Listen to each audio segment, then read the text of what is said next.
To begin with, my name is Sean Keefe. I'm a Brookhaven resident and father of 4 young children here in DeKalb County. I'm also a board member of G.L.A.S.S, which is Georgians for Local Area School Systems. The mission of G.L.A.S.S is to pursue and advocate for the passage of H.R. 486, which would allow certain cities in the state of Georgia the choice to deconsolidate from school systems and create new and independent school districts.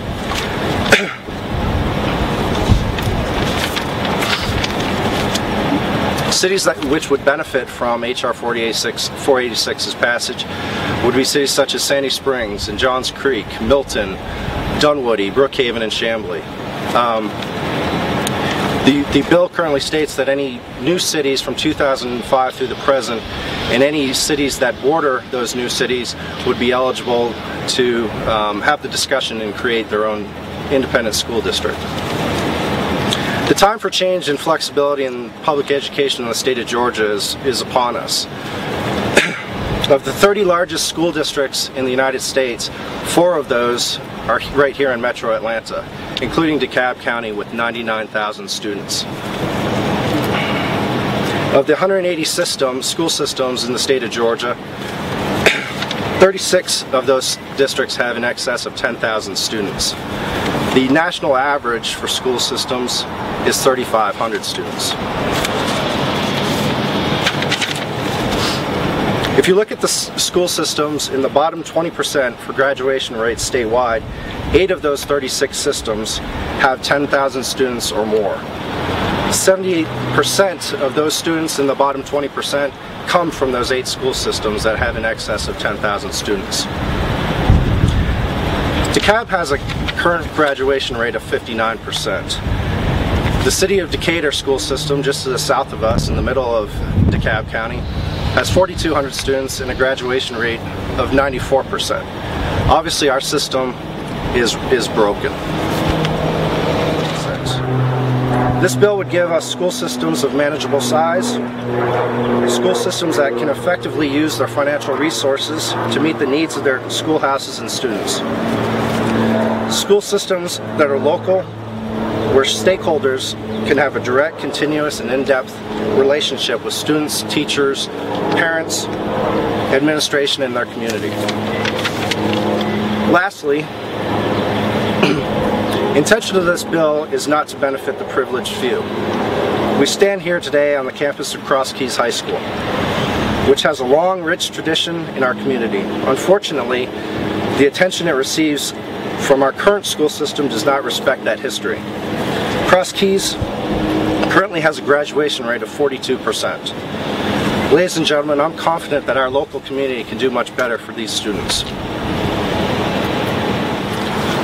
So a point of privilege, in addition to welcoming everyone here as Sean did, there's a lot of constituencies represented here today, and I think that is testimony in of itself to why we're here. But a personal point of privilege, I want to tell you why I'm here myself. I first walked onto the grounds of Cross Keys High School in 2009, 5 years ago, in the company of the DeKalb Police and DeKalb Sanitation, who are conducting an operation to remove vagrants, human waste, trash, and criminals from the grounds of the school. I didn't understand what I found that day. What I learned is that those conditions were possible only because of a system that was too remote, too disconnected, ultimately too corrupt, and disinterested in these children and the conditions at this school. 5 years later today, we're here talking about a constitutional amendment that in many ways is very controversial.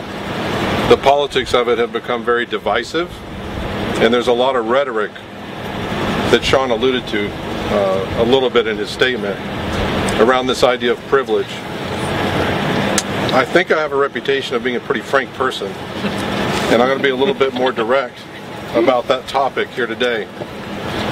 There are dimensions to this political debate that go to the heart of our politics as a community in DeKalb. They're the politics of Republican and Democrat. They're the politics of race and color. And that's why I wanted to make a statement today, personally. The children in this school defy those politics. One of our former leaders very loudly and dramatically and proudly said he saw color in everything that he did.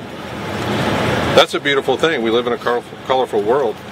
But I'm afraid he was looking at two colors, black and white. I think our politics and our communities are better than that. And our schools here in the Cross Keys attendance area defy that as well. You cannot measure the demographics of our schools as black or white schools. I like to call our children in this community the gray children of DeKalb County. These students don't belong to DeKalb County. These students don't belong to the city of Brookhaven. They don't belong to any of us. These children belong to God, and we should be doing everything in our power to make sure that they're treated with the same respect and dignity at their school grounds as children anywhere else in our community.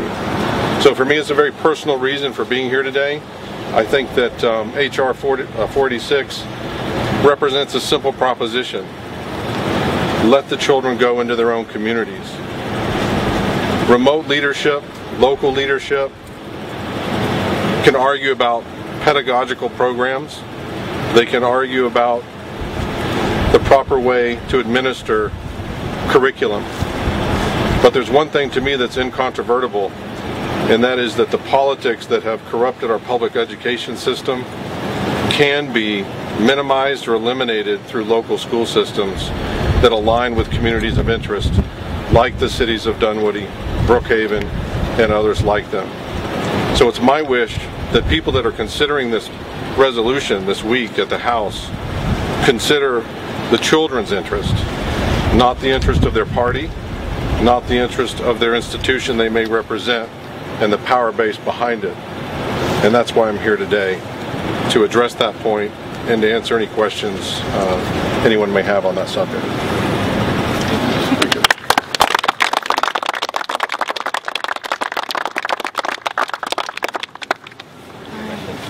What would the structure of the local area school system do specifically for schools like Cross Keys? How would you be able to ensure that that construct could actually be directed and make an impact here in this local school? You want me to? Yeah, grab that one. So first of all, H.R. 46 doesn't set up the structure. So that's one thing you should know. What H.R. 46 does is it provides the opportunity for local cities to suggest, create a structure of a local school system. So that's not something that we, through H.R. 46, would advocate for. We're advocating for the choice for Brookhaven, Chamblee, Dunwoody, Doraville, as well as many other cities to have that opportunity to have that discussion. I believe that there's enough research out there, though, that does show that local school systems do see a benefit in creating a program that's directly targeted to their students' needs. And that is a discussion that the cities that Cross Keys touches could have. So we have a chance to take our school system, which is really supersized, of 99,000 kids, and bring it down to a more optimum size, the right size that a school system should it be, between like 2,000 and 10,000 kids. There's good research that shows that's the best size for kids, especially for minority children, and it's the best size for taxpayers in terms of making economic sense. So we think the 42% graduation rate here at Cross Keys, we think we could do better in the city of Brookhaven, and whether we partner with Chamblee or Dunwoody or Sandy Springs, we have all of those choices. But we just feel that the system right now, too many children are falling through the cracks, and that's not acceptable. We think we could put a laser focus on this school and give these children the kind of quality education that all of our children deserve. You know, also you need to look at the demographics of this school. 80% of the kids at this school are Title I. Okay? So, you know, people like to throw race into a lot of things in DeKalb County. They can't play the race card in this situation. These are people here in this community who want better results and better outcomes for their children. This is across the board. It crosses racial lines. It's what this gentleman said here. It's all about the outcomes for children. That's what this thing's supposed to be about. So I commend them, and I certainly commend Erica. I commend Tom Taylor for the work he's done, particularly in the House. And I hope this bill gets to move forward and comes over to the Senate. Thank you.